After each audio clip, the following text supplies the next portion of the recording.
여호와께서 아브라함에게 이르시되 너는 너희 고향과 친척과 아버지의 집을 떠나 내가 네게 보여줄 땅으로 가라. 내가 너로 큰 민족을 이루고 네게 복을 주어 내 이름을 창대하게 하리니 너는 복이 될지라. 너를 축복하는 자에게는 내가 복을 내리고 너를 저주하는 자에게는 내가 저주하리니 땅의 모든 족속이 너로 말미암아 복을 얻을 것이라 하신지라. 이에 아브라함이 여호와의 말씀을 따라갔고 롯도 그와 함께 갔으며 아브라함이 하란을 떠날 때에 75세였더라. 사랑의 아버지 하나님, 이 시간도 우리 샤론 성가대의 찬양을 기쁘시게 받으시옵소서. 하나님 말씀을 이제 받습니다. 우리 마음 문을 활짝 열어주시고 말씀 받는 우리의 마음밭이 좋은 땅이 될 수 있도록 도와주옵소서. 부족한 종이 하나님 말씀을 들고 섰습니다. 주의 성령께서 이 시간 종을 온전히 붙잡아 주옵소서. 예수님의 이름으로 기도합니다. 아멘. 오늘 본문은 하나님께서 아브라함에게 나타나셔서 그에게 주신 말씀의 내용을 기록해 주고 있습니다. 여기 1절을 보시면 여호와께서 아브라함에게 이르시되 너는 너희 고향과 친척과 아버지의 집을 떠나 내가 네게 보여줄 땅으로 가라, 이렇게 말씀했어요. 당시 이 메소포타미아 우루 땅에 거하였던 아브라함에게 주신 하나님의 이 명령은 완전히 아브라함의 생을 뒤집어 놓았습니다. 이것은 그의 삶에 있어서 터닝 포인트, 곧 전환점이 되었던 것입니다. 당시 아브라함은 보통 일반적인 이 평범한 사람이었어요. 그러나 나중에 그는 아브라함이 됩니다. 이 아브라함은 열국의 아비라는 뜻인데 그는 이런 사람이 되지요. 하나님 말씀대로 그는 위대한 사람이 되었는데 여기 2절 말씀 보시면은 내가 너로 큰 민족을 이루고 내게 복을 주어 내 이름을 창대하게 하리니 너는 복이 될지라 그랬어요. 미국의 16대 대통령 아브라함 링컨도 사실 그 이름이 여기에서 나온 거거든요. 하나님이 아브라함을 택하시고 그에게 복을 주셔서 앞으로 너는 아브라함이 될 것이다, 이렇게 말씀하신 것입니다. 분명 이 아브라함은 축복을 받은 사람임이 틀림이 없습니다. 그럼 그가 처음부터 원래부터 착하고 선해서 하나님의 부르심을 받고 이런 위대한 사람이 된 것이냐? 아니에요. 이것은 전적인 하나님의 은혜였습니다. 그가 원래 남들보다 훌륭해서가 아닙니다. 사실 우리는 이 아브라함이 하나님의 부름을 받기까지 어떻게 살아왔는지는 알 길이 없습니다. 다만 그의 아버지 데라는 다른 신들, 곧 우상들을 섬겨온 사람임을 우리가 성경을 통해서 알 수가 있는데, 여호수아 24장 2절 말씀 보시면 여호수아가 모든 백성에게 이르되 이스라엘 하나님 여호와의 말씀에 옛적에 너희 조상들 곧 아브라함의 아비 나홀의 아비 데라가 강 저편에 거하며 다른 신들을 섬겼으나, 이렇게 말씀하고 있죠. 그 아브라함의 아버지 되는 데라가 저 강 저편에서 다른 신들을 섬겼다고 여기서 말씀하고 있는 것입니다. 그러기에 우리가 추측하건대 아브라함이 하나님의 부르심을 받을 당시 그가 여호와 하나님을 섬겼으리라는 기대는 전혀 우리가 할 수가 없습니다. 요즘 세상에서야 아버지와 자녀가 다른 신앙을 얼마든지 가질 수도 있어요. 그렇죠? 아버지가 절에 다닌다고 해가지고 또 자녀도 꼭 절에 가는 것 아닙니다. 자녀는 아버지가 절에 가도 얼마든지 요즘에는 교회도 다닐 수가 있어요. 그러나 지금부터 약 4,000년 전 아브라함 시대에는 이것이 불가능했습니다. 아버지가 섬기는 신을 자식들은 마땅히 똑같이 섬겼어야만 했던 그런 때입니다. 그러므로 결론은 이 아브라함도 하나님께서 그를 부르실 당시에는 자기의 아버지 데라가 섬겼던 우상들을 섬겨온 사람이었음이 분명하다고요. 그런데 그런 아브라함을 하나님이 부르신 것입니다. 이것이 바로 하나님의 은혜라는 것이죠. 하나님의 은혜. 하나님을 잘 섬겨온 사람을 하나님이 부른 것이 아니고 다른 신들, 우상을 섬겨온 사람을 하나님이 부르신 거예요. 우리 모두도 마찬가지지요. 우리 모두는 하나님의 은혜를 받을 만한 자격이 없습니다. 우리 다 죄인들 아니에요? 그러나 하나님께서 여러분과 저를 당신의 자녀로 불러주시지 않았습니까? 하나님께서 아브라함을 선택해 주시고 그에게 일방적인 은혜를 부어주셨듯이 하나님께서는 우리 각 사람을 택하여 주시고 우리에게 은혜를 부어주신 거예요. 우리가 에베소서 1장 4절 상반절 보시면 곧 창세 전에 그리스도 안에서 우리를 택하사 이렇게 말씀하지 않습니까?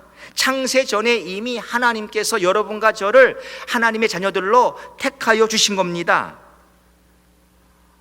우리는 이 하나님의 택함을 받은 자들이에요. 아브라함이 하나님의 선택을 받았듯이 우리도 하나님의 선택을 받았습니다. 그런데 오늘 본문을 보시면 이 선택받은 자에게 하나님께서 떠나라고 하신 것을 우리가 알 수가 있죠. 여기 1절을 다시 한번 보십시오. 여호와께서 아브라함에게 이르시되 너는 너희 고향과 친척과 아버지의 집을 떠나 내가 네게 보여줄 땅으로 가라 이렇게 말씀하지 않습니까? 자, 여기서 너희 고향과 친척과 아버지의 집을 떠나라는 말, 이게 무엇을 의미할까요? 어떤 의미가 여기에 있을까요? 자, 첫째로 떠나라는 것은 곧 우상을 떠나라는 것입니다. 우상을 떠나라는 거예요. 여호수아 24장 2절, 우리가 좀 전에 지금 본 것처럼 아브라함의 아버지 데라는 저 강 저편에서 다른 신들 곧 우상을 섬겨왔던 사람입니다. 아브라함은 데라의 아들로서 어렸을 적부터 자라면서 이제까지 이 우상 숭배에 있어서 큰 영향을 받아왔을 것이 분명해요. 그렇지 않습니까? 자기 아버지 데라가 우상을 섬기는, 다른 신들을 섬기는 그러한 사람인데 아브라함도 분명히 어렸을 때부터 그 아버지의 영향을 받아서 우상들을 섬기면서 이 우상 숭배의 그 영향을 받고 살았을 거라고요. 그런데 그런 아브라함더러 하나님께서 이제 그곳을 떠나라고 말씀하는 것입니다. 사랑하는 여러분, 하나님은 당신의 선택받은 백성들이 우상에게 매여 있는 것을 원치 않으세요.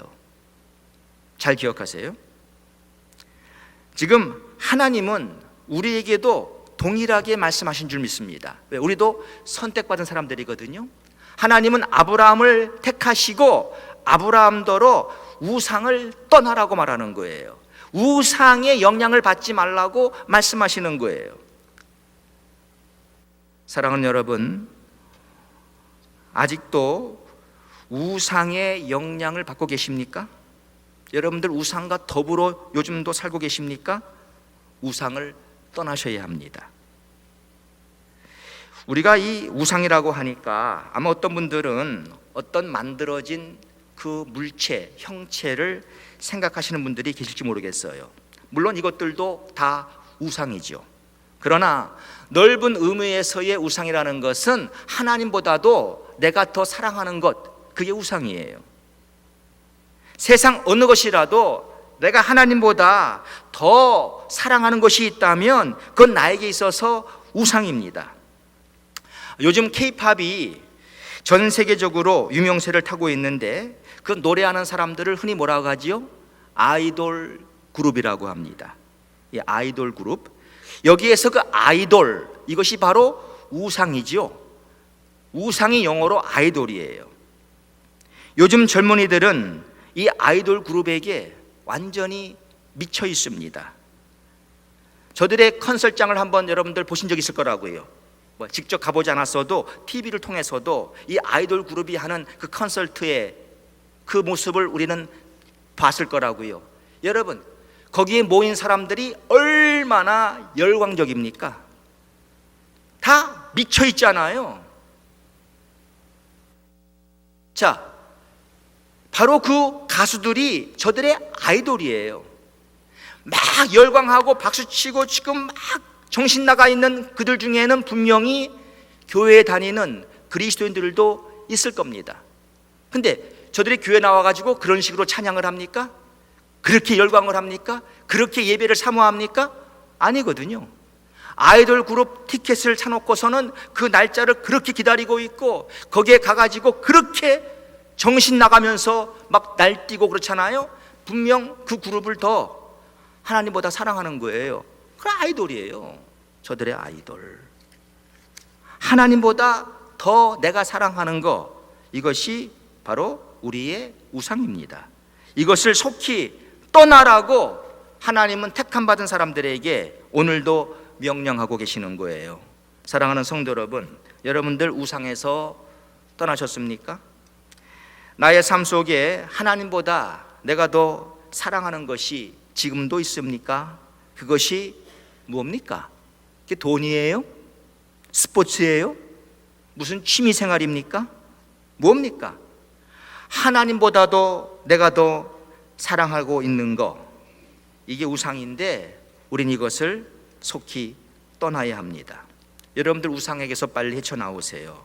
우상에게 절대로 매여 있지 마십시오. 요한일서 5장 21절 말씀 보시면, 자녀들아 너희 자신을 지켜 우상에서 멀리하라, 이렇게 말씀하고 있어요. 여러분들, 이 우상을 섬긴다는 것이 얼마나 심각한 문제인 줄 아십니까? 보통 심각한 문제가 아닙니다. 하나님이 이스라엘 백성들에게 모세를 통해서 십계명을 주었죠. 그 십계명은 사실 모든 율법들, 613개의 율법들이 있다고 하는데 거기에서 가장 엑키스라고 하는 가장 중요한 율법 계명이라고요. 그럼 십계명 가운데에서도 여러분 제1계명, 제2계명이 뭡니까? 제1계명은 너는 나 외에는 다른 신을 내게 두지 말지니라, 이렇게 말씀합니다. 1계명이에요. 나 외에 다른 신을 내게 두지 말라. 제2계명은 뭡니까? 너를 위하여 우상을 만들지 말고 그것들에게 절하지 말고 그것들을 섬기지 말지니라. 여러분 보십시오. 그 가장 중요한 십계명 가운데에서도 넘버원, 넘버투가 다 무엇에 관한 거예요? 우상에 관한 거예요. 우상을 섬기지 말라는 거예요. 하나님 외에 다른 신을 두지 말라. 우상을 만들지 말고 우상에게 절하지 말고 우상을 섬기지 말라. 우상을 철저히 배제하라고 하나님이 말씀하고 있는 거예요. 왜? 우상 숭배가 하나님의 진노를 가져오고 우리가 받을 복을 다 잃도록 만들기 때문입니다. 이게 심각한 죄라는 거예요. 우상 숭배는 절대로 하나님을 기쁘시게 할 수가 없어요. 믿는 사람이 우상 숭배를 하게 되면 하나님의 징계가 찾아옵니다. 하나님은 우상 숭배를 싫어하세요. 그렇기 때문에 제1, 2계명이 바로 우상에 관한 말씀을 하나님이 주신 거예요. 사랑하는 여러분, 우린 하나님의 택함 받은 사람들입니다. 부족하지만 하나님의 은혜로 우리를 택해 주셨어요. 하나님 우리를 구원해 주셨어요. 하나님의 자녀로 삼아 주셨어요. 우루 땅에서 우상을 섬겨오던 그 아브라함을 하나님이 택하시고, 야, 너희 고향과 친척과 아버지의 집을 떠나라. 무슨 의미라고요? 첫째, 지금 네가 섬기고 있는, 네가 영향을 받고 있는 우상에서 떠나라. 바로 그 의미예요. 그렇다면 우리들도 하나님이 그렇게 지금 말씀하시고 택함 받은 저희들 우상에서 먼저 떠나야 할 줄로 믿습니다.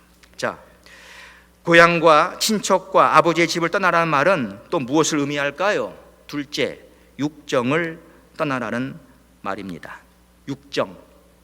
사람은 누구나 다 육정을 가지고 있어요. 그러므로 사랑하는 사람이나 내가 좋아하는 사람, 특히 피를 함께 나눈 부모나 형제를 떠나고 싶지 않은 것이 우리 사람의 본능입니다. 그러나 하나님의 선택을 받은 사람들은 이 육정을 억제해야 할 때가 있습니다. 특별히 하나님께서 시키시는 일을 하기 위해서는 우리는 육정을 이겨야 돼요. 육정에 끌려서 우리가 살다 보면은 하나님의 일을 못할 때가 많습니다. 여러분, 제 말을 절대로 오해하지 마세요. 그리스도인들은 육정을 다 끊고 살아야 한다, 그렇게 말씀드리는 것이 아닙니다. 부모를 대할 때나 형제를 대할 때 차가운 사람이 되어야 한다는 말 아니에요.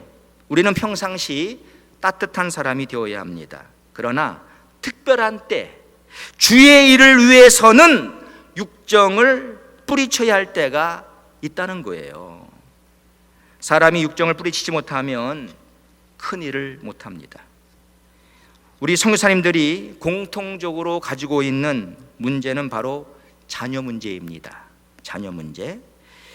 선교사님 자신은 하나님의 부르심 받고 선교지로 가시지만, 또 사모님 또한 남편을 내조하기 위해서라도 선교사님과 함께 그곳에 가시지만, 선교지에서 가장 큰 어려움을 당하는 사람들은 바로 자녀들이에요. 선교사님의 자녀들이 선교지에서 적응을 제대로 못하는 경우가 흔합니다. 바로 이때 선교사님들이 가지고 있는 고민이 있는데, 그것은 내가 자녀들과 함께 살아야 하느냐, 아니면 이 아이들과 떨어져 살아야 하느냐, 바로 이겁니다. 함께 산다고 했을 때 그럼 자녀들이 힘들어해도 선교지에서 함께 살 것이냐, 아니면 이제 선교지를 포기하고 본국으로 돌아가서 함께 자녀들과 살 것이냐, 이 문제를 저들은 당면하게 됩니다. 그러니까 참으로 괴롭지요. 그리고 이제 떨어져서 살아야 한다면 내가 과연 자식들을 보지 않고도 살 수가 있겠는가? 다시 말해서 내가 육정을 억제할 수가 있겠는가 하는 것입니다. 그러니까 쉬운 일이 결코 아니에요. 선교사도 사람이거든요. 육정을 가지고 있거든요. 자식을 사랑하고 자식과 함께 있기를 원하거든요. 너희 고향과 친척과 아버지의 집을 떠나 내가 네게 보여줄 땅으로 가라.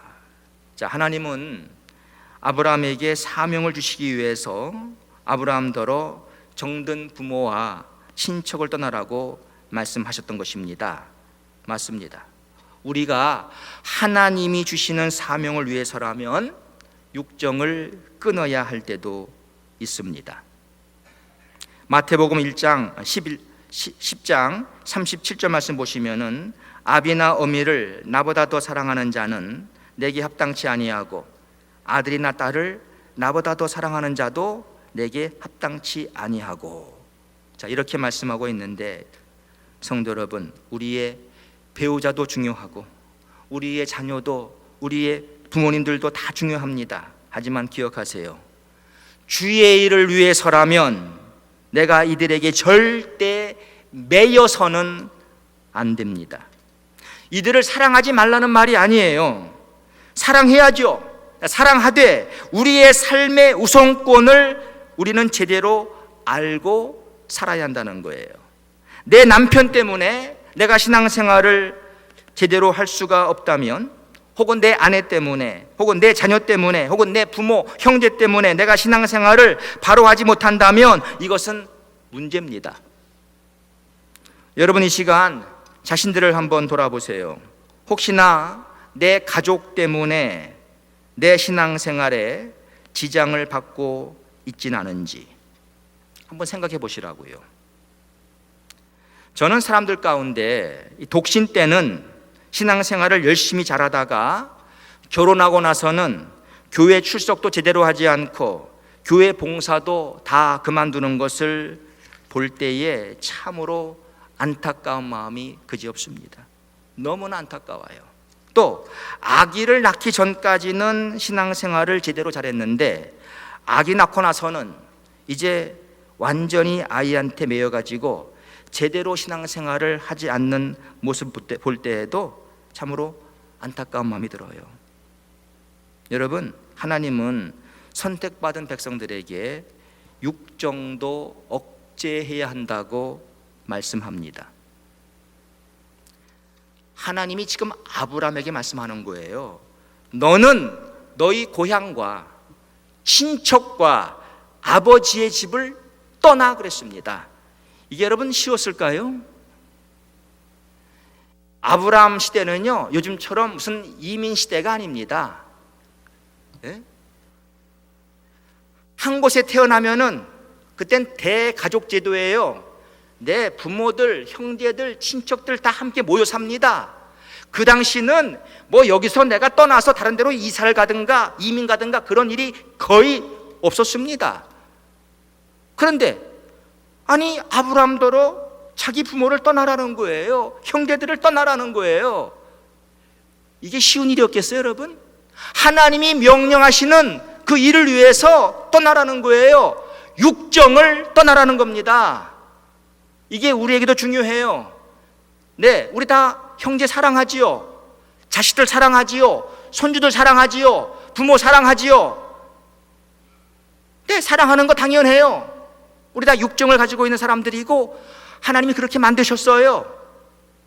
그러나 하나님의 일을 위해서 육정에 매여가지고 주의 일을 하는데 이것이 지장이 되고 이것 때문에 주의 일을 못한다면 이건 아니라 그 말이에요.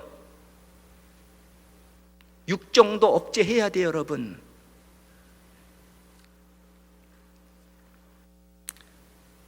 하나님이 그렇게 우리에게 말씀하십니다. 마태복음 아까 10장 37절에 그래서 아비나 어미를 나보다 더 사랑하는 자는 내게 합당치 아니하고 아들이나 딸을 나보다 더 사랑하는 자도 내게 합당치 아니하고 그렇게 말씀하고 있잖아요. 네, 우리가 부모도 사랑하지만 하나님을 더 사랑해야 한다는 거예요. 자식들 사랑하지만 자식보다 하나님을 더 사랑해야 한다는 거예요.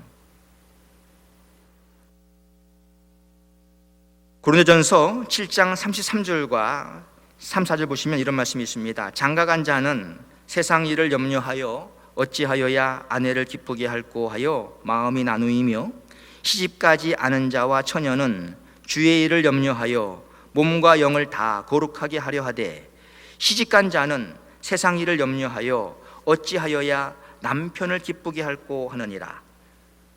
자, 바울 사도는 그래서 차라리 이렇게 살 바에야 자기처럼 독신으로 살 것을 고면한 거예요. 성도 여러분, 아내를 기쁘게 하기보다도 하나님을 더 기쁘게 해야 합니다. 남편을 기쁘게 하기보다도 하나님을 더 기쁘게 해야 합니다. 이 말은 남편과 아내를 무시하고 살라는 말이 아닙니다. 그러나 우선권을 바로 하려는 말이에요. 마태복음 10장 29절 이하 말씀 뭐라고 합니까? 예수께서 가라사대 내가 진실로 너희에게 이르노니 나와 및 복음을 위하여 집이나 형제나 자매나 어미나 아비나 자식이나 전토를 벌인 자는 금세에 있어 집과 형제와 자매와 모친과 자식과 전토를 100배나 받되 핍박을 겸하여 받고 내세에 영생을 얻지 못할 자가 없느니라. 자, 여기서 여러분 버렸다는 말은요, 싫어서 내 동갱이를 쳤다는 말이 아닙니다. 가족들을 사랑하지만 주님과 복음을 위해서는 뒷전으로 했다는 거예요. 뒷전으로. 왜? 예수 그리스도와 복음이 이들보다 더 중요하기에. 그러니까 사랑하는 성도 여러분, 절대로 육정에 매이지 마십시오. 육정을 끊어야 할 때에는 단호하게 끊어야 합니다. 여러분, 하나님께서 독생자 예수를 이 땅에 보내주실 때 무슨 마음이었겠습니까? 하나밖에 없는 아들을 우리를 위해서 내어 주신 거예요. 그리고 그 아들을 십자가에 못 박은 거예요. 이게 사랑이고 여기에서 기독교는 출발한 겁니다. 이것 때문에 우리가 구원받은 거예요. 하나님의 큰 일을 하려면 우리도 육정을 끊어야 돼요. 육정에 매여가지고 그냥 애들한테 매여가지고 이래서 교회 봉사도 안 하고 교회 출석도 안 하고 이게 뭡니까 이게? 그거 아닙니다 여러분. 봉사할 때 열심히 봉사하시고 열심히 교회에서 예배 드리고 그리고 얼마든지 또 애들을 사랑할 수 있잖아요. 그럼 사랑하면 되는 거예요. 애들 미워란 말 아니에요. 버리란 말 아니에요. 그렇게 여러분 사세요. 자, 그 다음에 너희 고향과 친척과 아버지의 집을 떠나라는 말, 이 말씀은 또 무엇을 의미할까요? 셋째, 안락한 삶을 떠나라는 말입니다. 안락한 삶. 자, 우리는 흔히 집 떠나면 고생이다 이런 말을 하죠. 정말 그렇습니다. 집을 떠나면 고생이에요. 여행이 아무리 좋아도 집을 떠나 있기 때문에 고생을 합니다. 자, 아브라함이 지금까지 살아왔던 자기의 고향집을 떠난다는 것은요, 그건 쉬운 일이 아니었어요. 고생문이 활짝 열린 것이었습니다. 그렇지 않겠어요 여러분? 상상을 해보세요. 지금은 자기 집에 잘 살고 있습니다. 그런데 하나님이 지시할 땅으로 가라는 겁니다. 자기 집을 떠나라는 겁니다. 집 떠나면 고생 아닙니까? 아니, 아브라함이 무슨 요즘처럼 차 있어도 힘들어요. 차가 있었겠어요? 뭐가 있었겠어요? 집 떠나면 밖에 나가서 자야 되고 밖에서 먹어야 돼요. 아니, 얼마나 힘들었겠어요 여러분? 군에 입대하는 자식이 집을 떠날 때 부모의 마음이 아프지 않습니까? 육정도 육정이지만 자식이 집을 떠나 고생할 것을 생각하니까 부모 마음이 아픈 거라고요. 자기 집이 좋지요. 그래서 집을 떠나면 늘 집 생각이 나지 않습니까? 그런데 하나님께서는 아브라함에게 집을 떠나라고 말씀합니다. 집을 떠나라고. 내 집이 좋은 거 나도 알아. 그러나 너는 떠나야 해. 그 말이에요. 넌 그래 떠나야 돼. 사랑하는 성도 여러분, 우리가 편한 것만을 찾다간 주의 일을 할 수 없어요. 세상에 편한 거 싫어할 사람이 어디 있겠습니까 여러분? 편안하고 안락한 것은 누구나 다 좋아합니다. 그러나 하나님의 선택받은 사람들은 이 편안과 안락만을 추구할 수는 없습니다. 우리가 주님을 위해서라면 때로는 이 편안과 안락도 우리가 포기해야 한다는 거예요. 포기. 누가복음 9장 13절에 뭐라고 말씀하지요? 아무든지 나를 따라오려거든 자기를 부인하고 날마다 제 십자가를 지고 나를 쫓을 것이니라 그랬습니다. 여러분, 자기 십자가를 지고 주님을 따라가는 게 이게 쉬운 일이겠어요? 그 십자가는요, 사람이 매달리는 십자가입니다. 사람이 매달리는 십자가니 그 나무의 무게가 얼마나 컸겠습니까? 무거운 십자가예요. 이 무거운 십자가를 매일 지고 주님을 쫓으라고 따르라고 우리 예수님이 우리에게 말씀했어요. 이게 주님 따르는 삶입니다. 이게 그리스도인의 삶입니다. 여러분, 이게 편한 삶이에요? 이게 안락한 삶이에요? 오늘날의 문제가 뭡니까? 오늘날의 문제가 그리스도인들이 편하게 예수 믿으려고 하는 거예요. 편하게 놀 거 다 놀고 하고 싶은 거 다 하고 그냥 릴렉스 하면서 편하게 예수 믿게 원하는 거예요. 아마 우리 교회 에어컨 안 들어온다면 여름에 교회 수 팍 줄을 거요. 이게 고장나서 지금 안 들어온다고 합시다.